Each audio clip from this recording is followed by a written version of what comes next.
What an electrifying freestyle chess encounter between gukesh and magnuscarlsen, right? The way they opened up the game, despite the unprotected A and H pawns, really set the stage for some unusual tactics.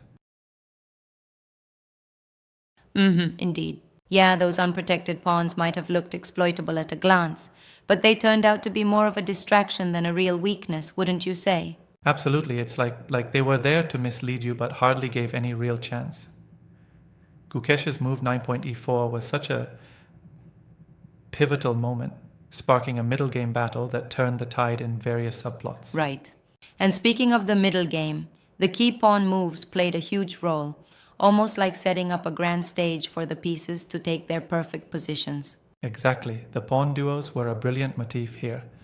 It's as if both players were balancing aggression with caution, using pawn moves to open lines for their pieces, while eyeing the potential for a decisive breakthrough. Yes.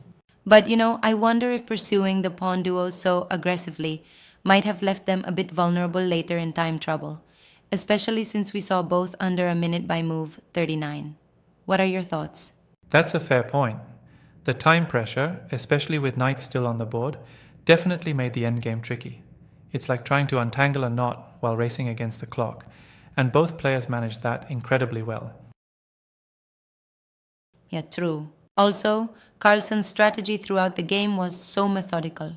Even when the board was level, he was maneuvering subtly, ensuring his pieces were always ready for counterattacks. Indeed, and while Gukesh wasn't resting on his laurels either, his ninth move sets off a fireworks type of dynamic that forced Carlsen to think on his feet.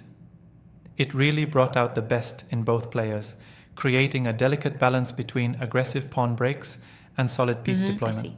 The PGN also gives us a clear picture of the strategic interplay. Moves like 14.d4 and 16rbd1 were critical, weren't they? Yes, exactly. They not only opened up the center, but also hinted at future piece activity, almost like planting seeds for later complexity. And move 21, where Gukesh exchanges his bishop for a rook's knight, sharp indeed. Right. And the final stage, with both under 1 minute, must have been pure adrenaline.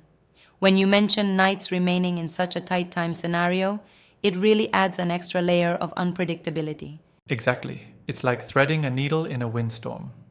One misstep, and the game could flip entirely.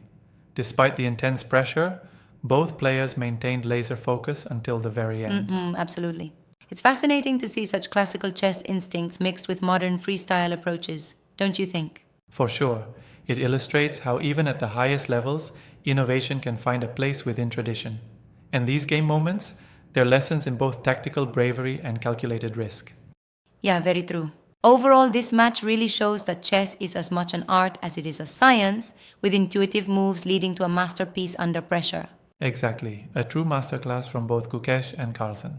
Thanks for this deep dive. I always love discussing such intricate beauty of the game. Me too, absolutely.